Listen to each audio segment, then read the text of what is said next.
আসসালামু আলাইকুম। মাননীয় স্পিকার, আপনাকে ধন্যবাদ।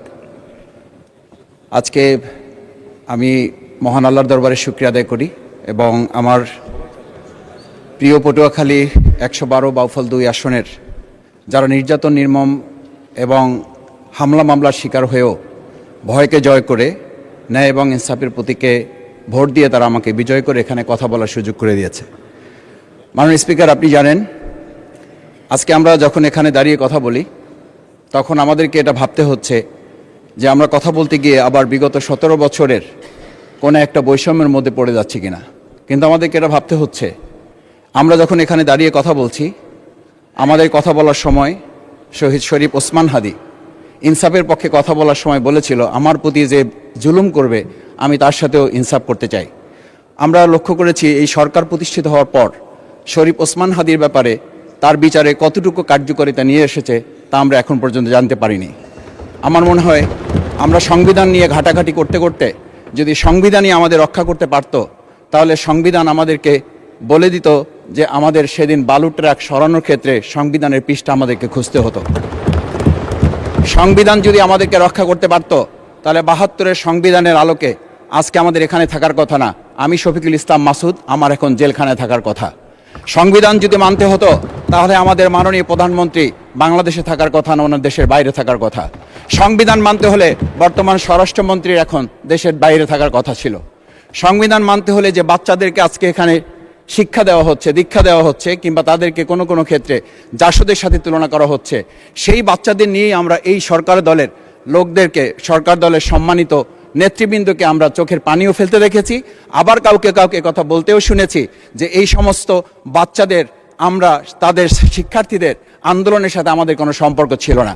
আমরা খুব লজ্জিত হই মাননীয় স্পিকার, আমাদের এই বর্তমান সময়ে আমরা যদি এটা খেয়াল করি যে আমাদের বাংলাদেশের এই বর্তমান প্রেক্ষাপটটা নতুন করে এখন যে গণভোটের যে আজকে ন্যায্যতা অন্যায্যতা, সাংবিধানিক পৃষ্ঠা, লাইন, অক্ষর, দাড়িকমা আমাদেরকে শেখানোর চেষ্টা করা হচ্ছে, যদি সেটা হতো তাহলে বাংলাদেশ জাতীয়তাবাদী দলের সম্মানিত মহাসচিব তিনি কয়েক হাজার পুলিশের বেষ্টনীর মাঝখানে একা একটা মোবাইল নিয়ে তাকে আমরা দাঁড়িয়ে থাকতে দেখেছি, তখন সংবিধান আমাদেরকে রক্ষা করতে পারে নাই।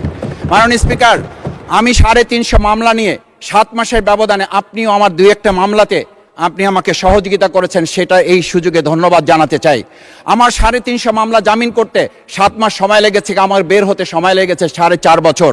আমি সেই ৪.৫ বছরে ৩বার রিয়ারেস্ট হয়ে ২বার গুম হয়েছি। আমি তখন ডিজিএফআই, এনএসআই, ডিবিএসবির কাছে জানতে চেয়েছিলাম, আমার সামনে দিয়ে বড় বড় নেতারা বের হয়ে যাচ্ছে, আমার অপরাধটা কি? তখন বলেছিল তারা হুমকি না, হুমকি হচ্ছেন আপনারা।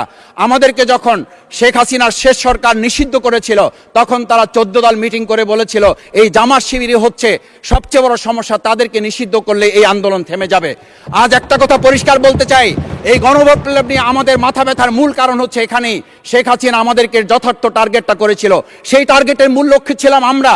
আমাদেরকে বলা হয়েছিল একটা গুলি করলে একটা সরে বাকিগুলো লড়ে না, সেই লড়ে না লোকগুলো ছিলাম আমরা মাননীয় স্পিকার, যার কারণে আমাদেরকে তারা ভয় পায়। আমরা এখন বর্তমান সময় ভিডিও দেখতে পাই যেই শেখ হাসিনা বাইরে থেকে বলেছিল আমরা এই দলকে ভোট দিতে বললাম, আর সেই দল আমাদের সাথে আবার বিশ্বাসঘাতকতা করেছে। আমরা সেই শেখ হাসিনার বক্তব্য শোনার পর আমরা কাউকে আজকে এখানে বলতে শুনে নাই শেখ হাসিনার ওই বক্তব্য সঠিক নয়। এই মানুষ প্রতারিত হয়েছে, বেইমানি করা হয়েছে। আবার যদি গণভোট, জুলাই সনদ নিয়ে এই জাতির সাথে প্রতারণা করা হয়, তাহলে মূল্য দিতে হবে শুধু নয়, আবার আমাদেরকে ১৭ বছরের সেই জেল জুলুম, নিপীড়ন, গুম খুনের জায়গায় আমাদেরকে ফিরে যেতে হবে। আমি মনে করি পরিষ্কার বক্তব্য, গণভোটের প্রতি সমর্থন না জানিয়ে জুলাই সনদকে যদি আজকে ইগনোর করা হয়, তাহলে আমাদেরকে কিন্তু আবার সেই গুম খুনের আয়নাঘরের দিকে আমাদেরকে ধাবিত করা হবে।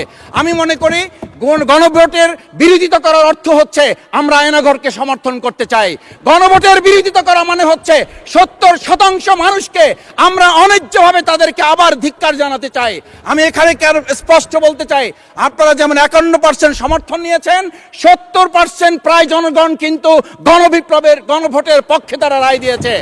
আপনাদের চেয়ে সেই ৫১%-এর তুলনায় সেই ৭০% প্রায় গণভোটকে যদি আপনারা ইগনোর করেন, তাহলে আমি বলবো আমার বাউফল, আমার পটুয়াখালী শুধু নয়, গোটা বাংলাদেশ আবার জেগে উঠে এই গণভোটকে তারা কার্যকর করতে। স্পিকার, আমি পরিষ্কার এইটার কথাটা এই জন্য বলছি, আজকে সংবিধানের লাইন ধরে ধরে যদি আমাদেরকে এই কথা জানতে হতো, তাহলে আমাদের নেতৃবৃন্দকে ফাঁসির মঞ্চে যেতে হতো না।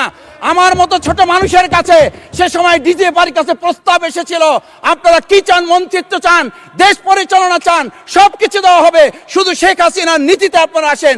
সেই নীতি তো ছিল ৭২-এর সংবিধান, সেই নীতি নিয়ে আজকে কেন এখানে এত কথা বলা হচ্ছে? আমরা পরিষ্কার জানি, আমরা যদি সেই ৭২-এর সংবিধানকে ভালোবাসি, তাহলে এখানকার নেতৃবৃন্দ এবং মরহুমা বেগম খালেদা জিয়া নিজে বলেছিল, আমরা সুযোগ পেলে এই সংবিধানকে আমরা ছুঁড়ে ফেলে দেব। সেই সংবিধানের প্রতি আজকে বর্তমান সরকারি দলের কেন এত প্রেম জাগ্রত হয়েছে, এটা বাংলাদেশের মানুষের জানার অধিকার আছে। আমি আমার প্রিয় বাউফলের মানুষের প্রতি ভালোবাসা শ্রদ্ধা জানাই, যেই বাউফলবাসী আমার দাবি আদায়ের জন্য, আমার এলাকার মানুষের অধিকার আদায়ের জন্য এখানে দিয়েছে, আমি সেই অধিকার